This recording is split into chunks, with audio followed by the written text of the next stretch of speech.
We'll be moving on to our next panel. Thank you, guys.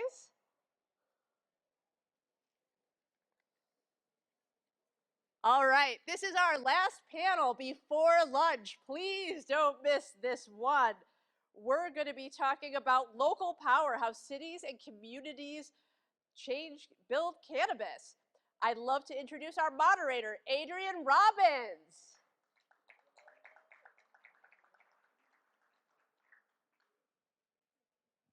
Thank you so much. It's tough being the person standing between you and lunch right now, but we'll do our best up here.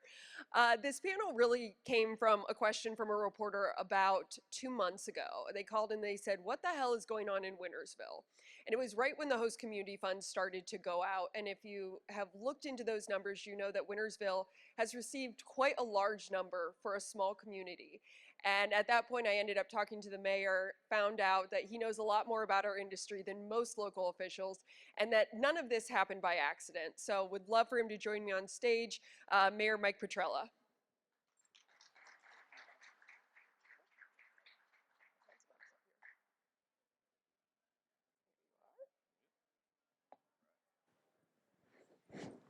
So I kind of teed you up there, but go ahead, give us your introduction, your backstory here. All right. Thank you for having me, everyone. So I'm Mayor Mike Petrella with the Village of Wintersville. Happy to be here. So a little bit about my backstory. I was actually in the cannabis industry. I was one of the first dispensaries open on day one here in Ohio when it was medical only. I had Ohio Valley Natural Relief in Wintersville. A very small little business. We were proud to be a part of, the cannabis industry here in Ohio. So, I guess to say fast forward a little bit, June of 2024, I was approached and I actually was bought out of my business. And in the meantime of all that, I guess to say in 2022, I actually ran for office. Very dumb decision. Don't ever do that, let me tell you. Became the mayor of our small town in Wintersville. So I've gotten to see the cannabis industry on both sides of, being in the industry and the political side of it, which isn't always fun either. Well, for a lot of people, obviously I'm aware and have been to beautiful Wintersville, but for people who don't know, this community is right on the border of West Virginia and Pennsylvania. So when you went and decided to get into the industry, was that a factor in that, knowing that you're potentially going to be bringing customers in from out of state? Absolutely it was. We can be in West Virginia in less than 5 minutes. We can be in Pennsylvania in less than 10 minutes from where we're located. So for me, that was a huge factor because Ohio's been ahead of the game in a sense. Pennsylvania obviously had medical before us, but I also saw the fact of the fast track that was really going on in Ohio. And always being on a border in a state is always good. So is it great to take that tax dollars back in Ohio? Yes. So if you go by both of our dispensaries today, you will see more license plates from West Virginia and Pennsylvania than you do Ohio, believe it or not. It's crazy how busy both are from out-of-state consumers. And so, as a mayor, first of all, let's get into the tax revenue. So when Issue 2 was passed, obviously that included a fund called the Host Community Fund. 36% of the excise tax goes into that fund and then goes to communities like yours. When you were waiting for that fund to come out, did you understand how much money truly was going to be coming to your community? No, we were kind of just sitting there and like wondering how much was going to happen. I can run numbers in my head of what my store used to do and, all the numbers we used to, projections and things like that, but we really truly never knew. And then it got very hard because we were worried that at the state level of politics, were they going to pass a bill or do something to keep the money, and we were never going to see a dime of the revenue fund. So it was a big worry, it was a big waiting game. And in the meantime, when you're in politics, you have a lot of people to answer to, a lot of citizens saying, where's our money? When's that money coming? What are you going to spend it on? And, a lot of answers that we didn't have at the time. So obviously it did come, and it was a big number, over $1 million for your community. Can you tell us about your plans so far with that money? Yes, so right now, current to date, we just received another payment. We have roughly over $1.1 million have come to the Village of Wintersville. So I have proposed to my council members to start the Wintersville Perpetual Fund. And what we're going to do is invest $1 million to start, and basically earn interest off of it. And every year our council will get the decision of how to spend that interest. And if they don't spend it that year, it just kind of goes back into the pot and keeps building interest. So basically, if we start out with $1 million, if we get 4.5 to 5%, that'll earn us 45 to 50,000 a year extra revenue off that investment. And we're also going to be putting in 25% of all of our income that's going to be starting to come into the village, not just from cannabis, but basically we have oil and gas lease rights, even our water fund, things like that. So we're trying to build that for generational wealth to come long after I'm out of office, long after council's out of office, and hopefully, whoever takes over, they just keep that going and keep making interest and revenue off of that to spend for other projects. I'm sure it's very tempting just to spend it though, because there's always a project, and I'm sure there's something in the community you could spend $1 million on. Any one of us could spend $1 million in a day, right? If I hand you $1 million, I bet you could spend it right now. I know I could, and I told her earlier, probably a couple phone calls, especially in politics. You can go build a park, you can do whatever.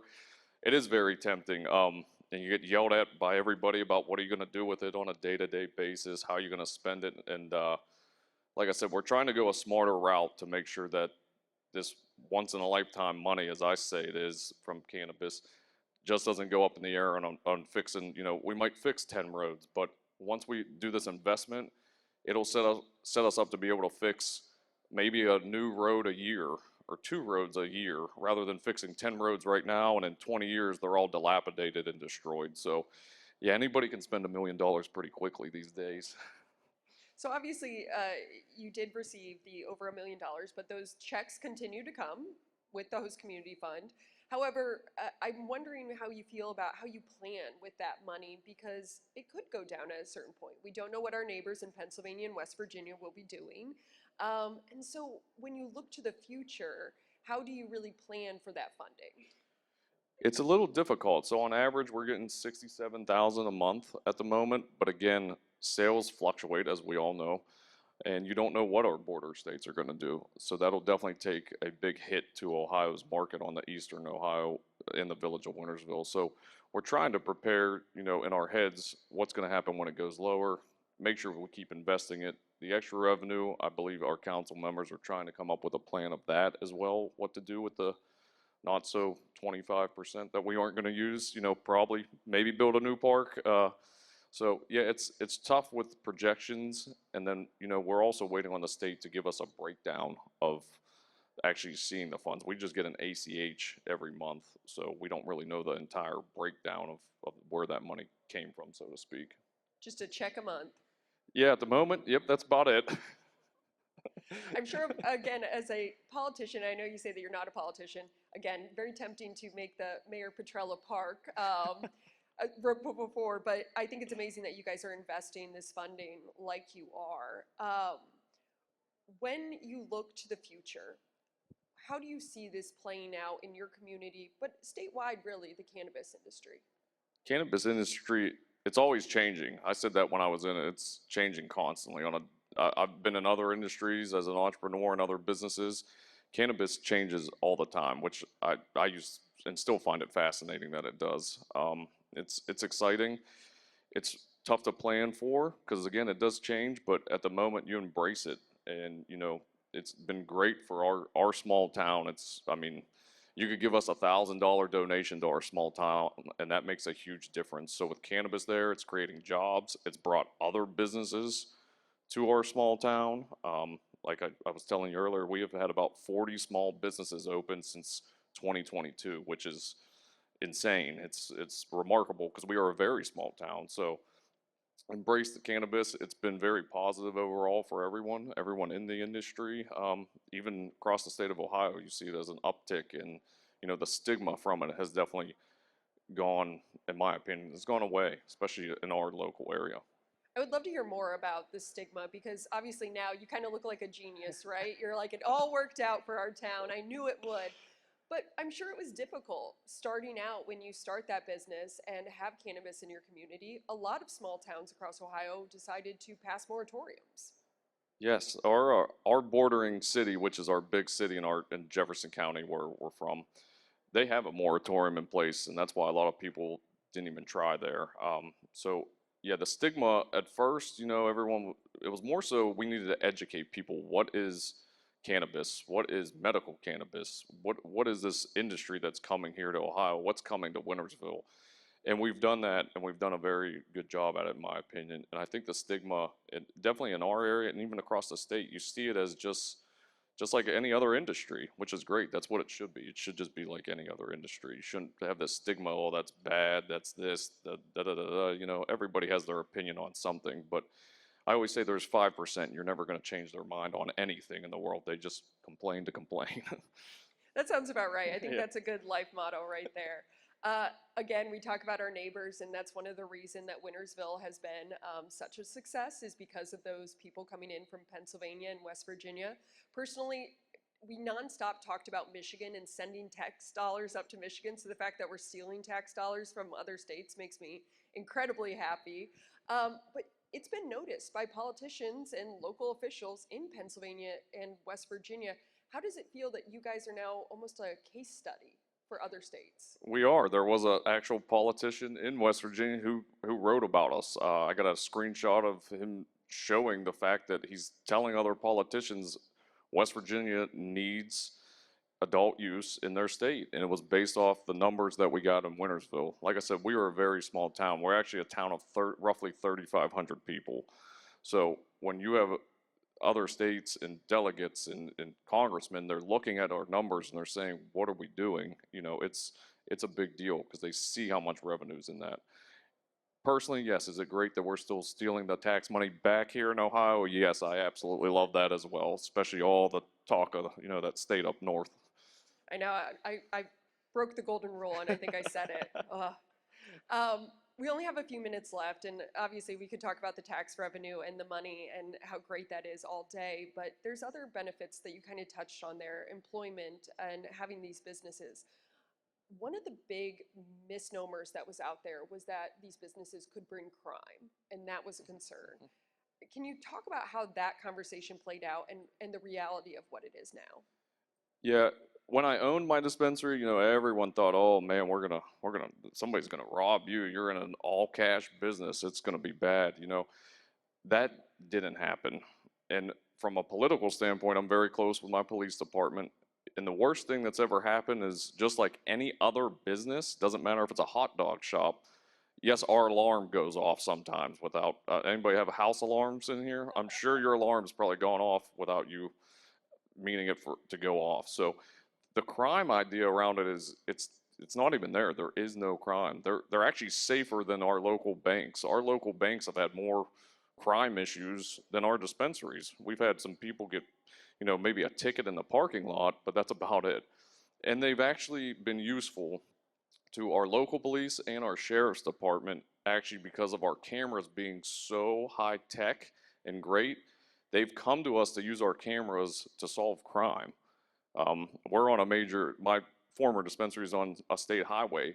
So they came to us, they were able to track down a car that was involved in a different county involved in a murder. So to say that there's crime around them, no, they're actually helping solve crime in a sense. That's incredible. Only 2 minutes left. Would love to hear if you have a message for other local officials who maybe have seen your success, are interested, or on the opposite side, still considering moratoriums because there are still local communities who are debating these businesses.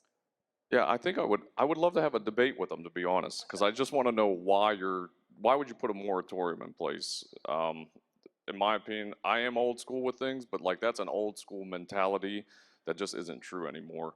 If you want to move your community forward, you have to look at how the world's changing. The world changes every day. We all know that. This industry changes every day.